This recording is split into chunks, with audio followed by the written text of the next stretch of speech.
What's up mga kamotor?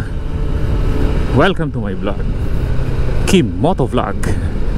Uy, anong meron?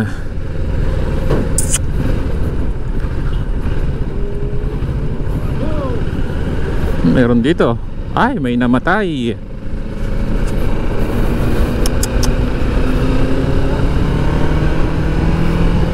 Bago ang lahat mga kamotor, shoutout muna tayo. Isa-isahin natin ating isa-shoutout yung mga nag-request na gustong ma-shoutout. Pasok!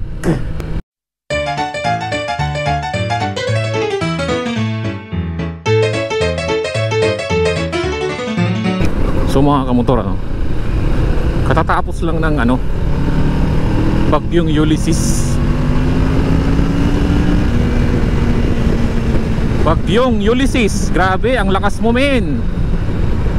Ang daming binaha dito sa amin, lalo na sa Cagayan. Mga bukid, mga bahay, pinasok ng tubig.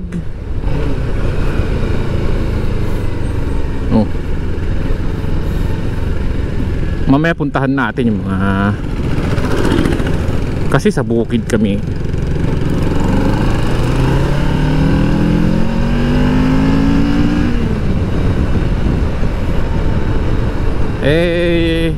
Mostly part dito sa amin bukid, kaya ang daming nasirang mga gulayan. Dito sa part na to mataas naman dito sa bagay.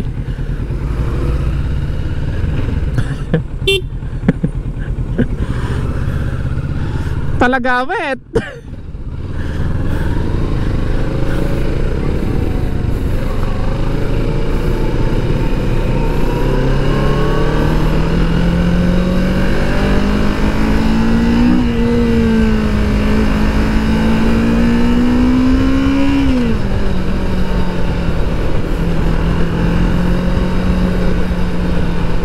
Pagkarera tong kotse na to.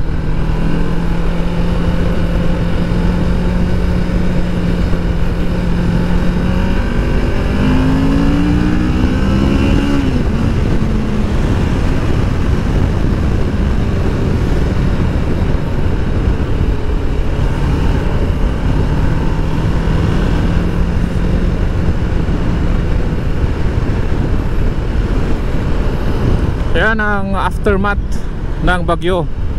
Chill lang naman. Dito sa part na mataas, ewan natin sa mga mabababang parte. Mamaya puntahan natin yung yung parting mababa, no? Sa likod nga ng bahay namin, inabot ng tubig yung bakuran sa likod Kaya yung mga gulay sa baba na lunod ng tubig ay inabot ng tubig, yung naging dagat yung likod namin.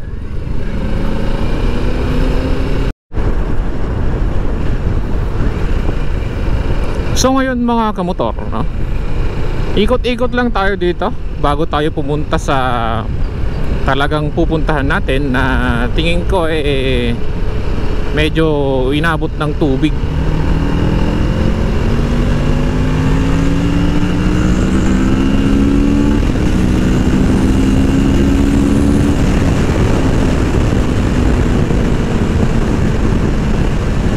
Sa mga gulayan sa amin, inabot ng tubig.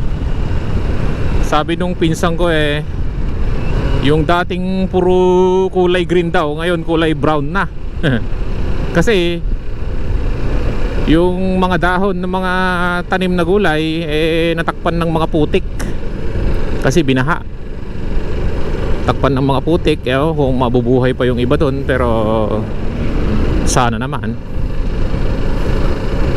Kasi kailangan lang malinisan yung mga yun So madiligan ng tubig ulit, ma-sprayhan para matanggal yung putik sa mga dahon-dahon nila. Kasi kung hindi, mamamatay mo kayo, malalanta mga yun. Pero dito naman sa city proper, okay naman. Kasi mataas naman ang lupa dito sa amin.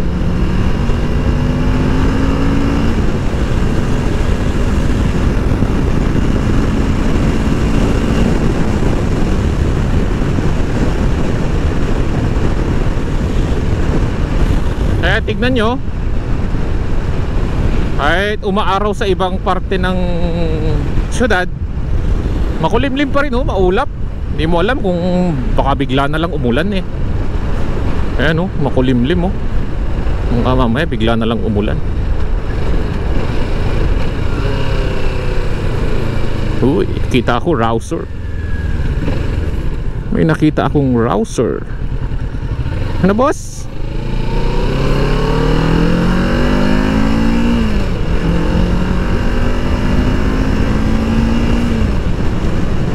Rouser 200.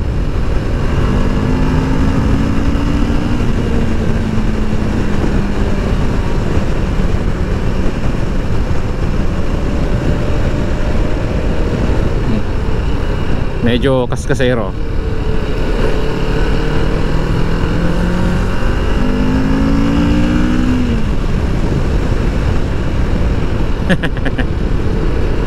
Habulin ko siya kaya binilisan niya.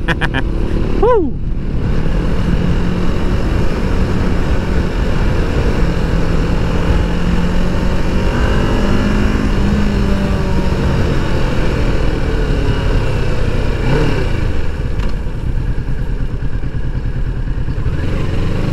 Habulin natin kahit malaki. Partida, partida.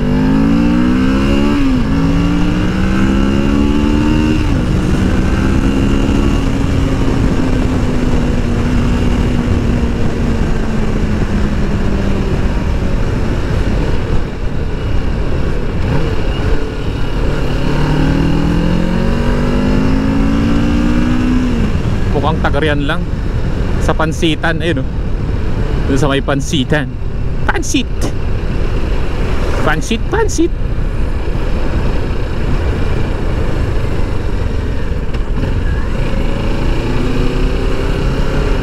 Be right back mga kamotor. 2 hours later. Puntahan natin yung yung tulay dito nakikita dito lahat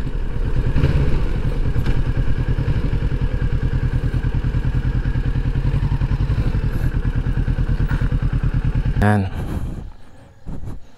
Dito kitang kita tumaas ang tubig sa tulay na to.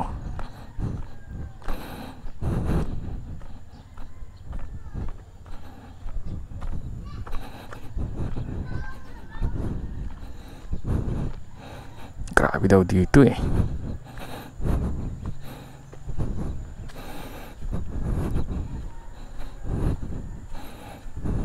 Yan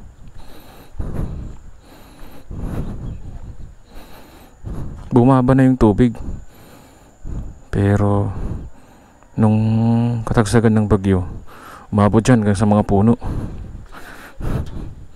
Grabe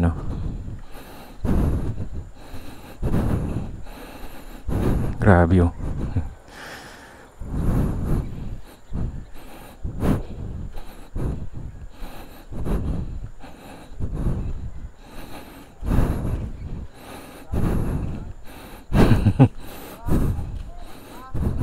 Grabe Grabe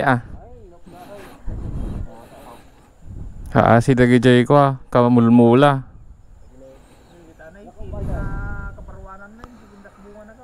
Ni ulit. Tanim ulit. Ko, grabe Nalinis. Na. Nalinis na Ito namang si Ninja. Ang dumi-dumi. A few moments later. Puntahan natin yung yung doon sa kabila ng ilog, yung tawid ng ilog. Ang tawag namin doon Balasiw, sa kabila. Tawid, parang gano'n. Tatawid tayo ng ilog, titingnan natin doon kasi mas mababa ang lupa doon sa mga gulayan doon. Tingnan natin kung hindi maputik or kung ano man.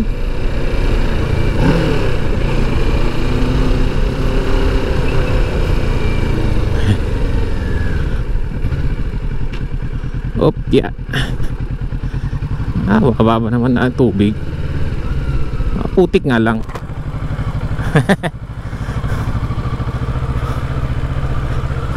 Mababa tubig dito sa ano, sa Ipon. Putik nga lang. Siyempre katatapos pa rin ng bagyo, di ba?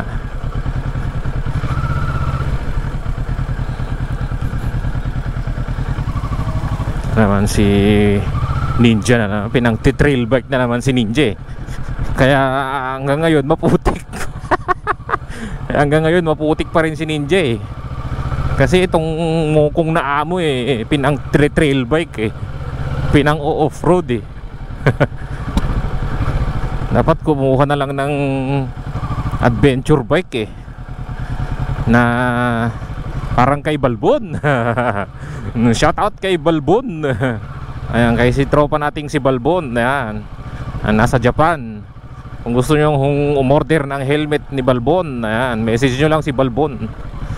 Aming helmet, yung aray, nakaka-aray ng bulsa. Diba?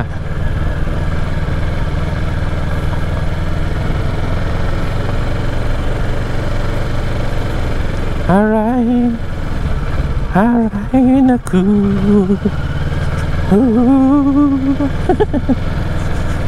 Kakanta pa ako eh, no? Ay, sakit naman ng ginawa mo.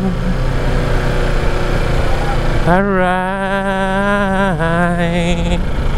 Ano yun? Tawid na ng bukid yun, ay tawid na ng ilog. Pero hindi masyado rito, mataas pa rin dito eh. Pero kita nyo naman yung binaha, no? Ay, hindi ano dito, hindi baha. Diretso tayo.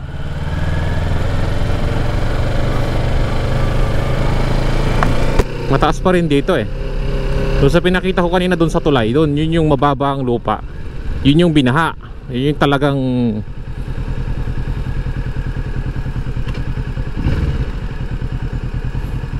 ayan. Papasubo ko na naman si Ninja.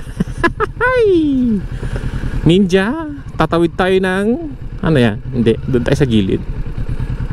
Pupunta sa tubig ay bakit ay? Oh, di ba? Moist naman tong helmet ko. Tagal kong ano ha? Tagal kong dinagamit tong si Ninja. 2 weeks.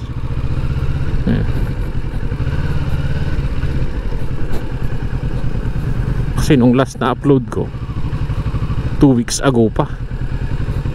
O yun yung last time na ginamit ko si Ninja, no?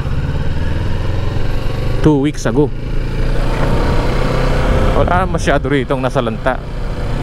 Yung mababa lang talaga ang lupa, na lupa, yun yung talagang inabot ng tubig, yung tabi ng ilog. Yun ang nasalanta talaga. Grabe yun. Kita nyo, yung mga sabi nung kanina, yung mga kausap ko dun sa tulay, mga bago nilang tanim, nagsimatayan, nalunod eh, na binaha. Huwag ko namang panira, pre. Si Ninja, miss natin si Ninja. Miss na miss kong magmotor. 2 weeks ba naman, no? Mga nasalanta sa bagyo. Kawawa naman yung ibang ano. May mga namatay eh, mga nalunod. Hindi napuntahan ng rescue. Huwag na rin nating sisihin yung mga rescue, mga kamotor, ano, mga kababayan, ano. Hindi naman nila kagustuhan yan na may bagyong ganyan na biglang babaha, no? Babahain tayo. Bakit? Kagustuhan ba yan ng rescue? Huwag nyo namang sisihin ang rescue. Mga rescue natin, no? Limited lang din sila.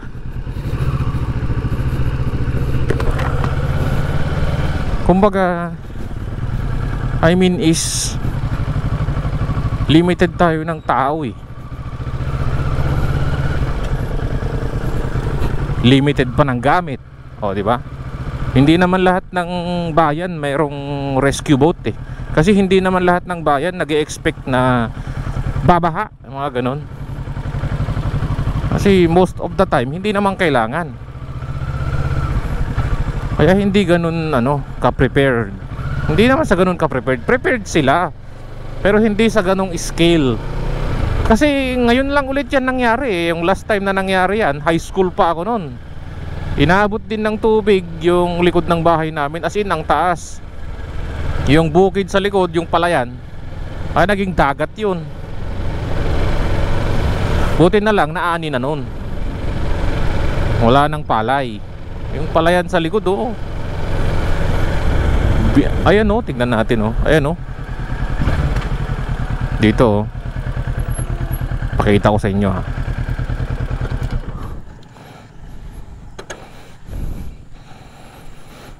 Yan o. Yan kataas ang tubig. Yan o. Tingnan nyo, yan o. Yung mga yan nabaha yan. Nabaha ang bahay nila. Diba?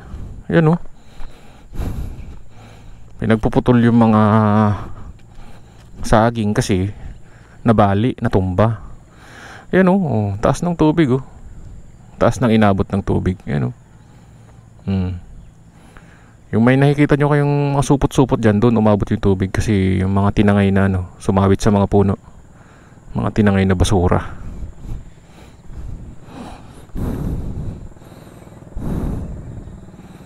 Diba?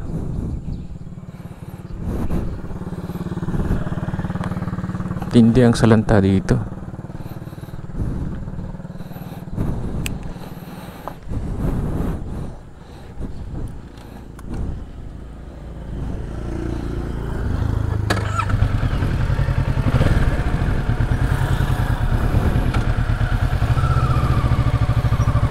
Anyway, mga kamotor, ingat-ingat na lang tayo.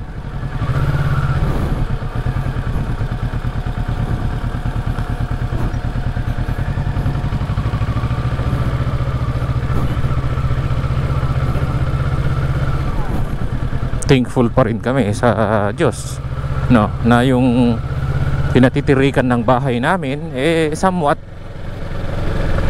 hindi inabot ng tubig baha. Hindi mataas eh. Mas mataas kaysa sa ibang part ng syudad. Meron talaga yung mabababang part eh, mga lupa na mabababa.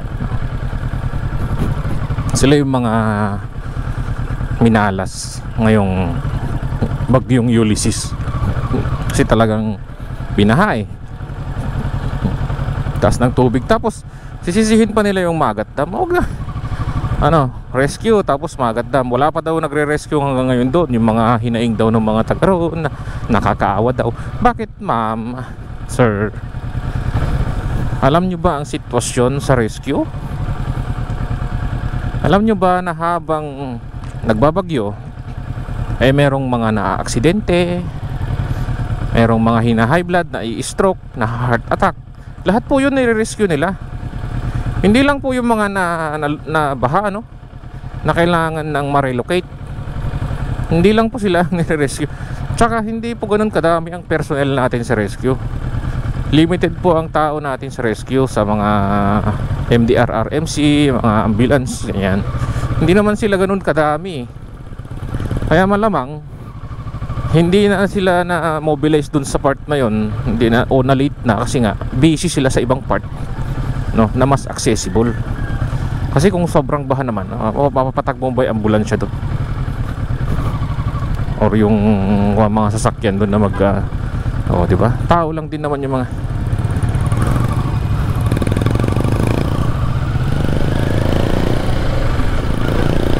tao lang din naman yung mga nagre-rescue.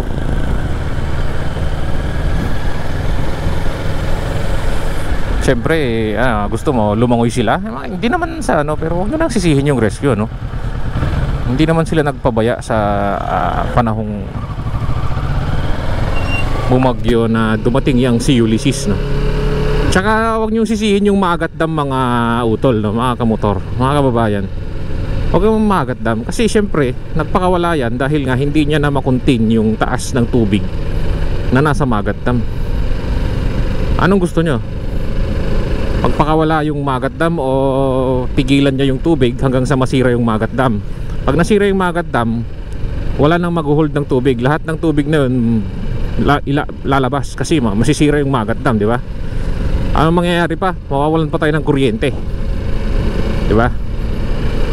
Siyempre yung Maagat Dam, tapos nandun yung electric power plant natin,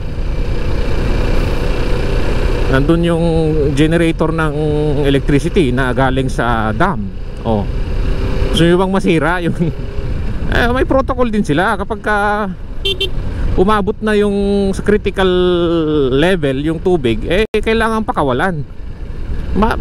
Mataas talaga yung tubig, kaya hindi masisisi na madami yung napakawalan. Ganun talaga, di ba?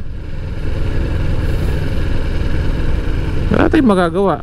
Disaster is disaster. Walang may hawak dyan. Hindi na kagustuhan ng tagapamahala ng Maagat Dam na magpakawalan ng ganung karaming tubig. Kasi nga yung bagyo, grabe.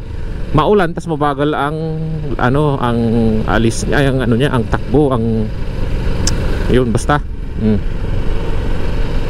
Ayan ang problema, di ba? Kaya yun. Anyway, yun muna mga kamotor, no? Ingat-ingat na lang kasi tingnan nyo, makulimlim pa rin ang langit.